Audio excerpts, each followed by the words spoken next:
আজ দেখবেন ডিম আলুর ভর্তা। ডিম আলুর ভর্তা করার জন্য আমি এখানে 4টে ডিম নিয়ে নিয়েছি, 2টো আলু নিয়েছি। এটা এবার সেদ্ধ করে নেব।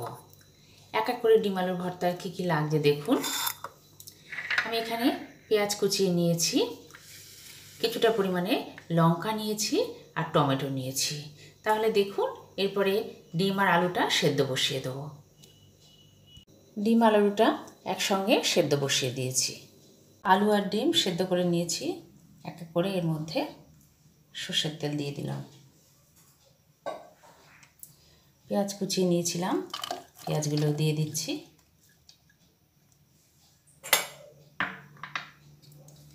লঙ্কা দিচ্ছি আর কিছুটা টমেটো দিয়ে দিলাম। কিছুটা নুন দিলাম, ছোটো চামচে 2 চামচ নুন দিলাম। আর আমি এখানে একটা টমেটো কুচিয়ে রেখেছিলাম। এরপরে আলু আর ডিমের এই ভর্তাটা ভালোভাবে মেখে নিচ্ছি। এইভাবে দেখুন সব দিয়ে একসঙ্গে মেখে নিলাম। এইভাবে আলু আর ডিমের ভর্তা আপনারা করে নেবেন, দেখবেন খেতে খুব সুন্দর হয়, খুবই ভালো লাগে খেতে।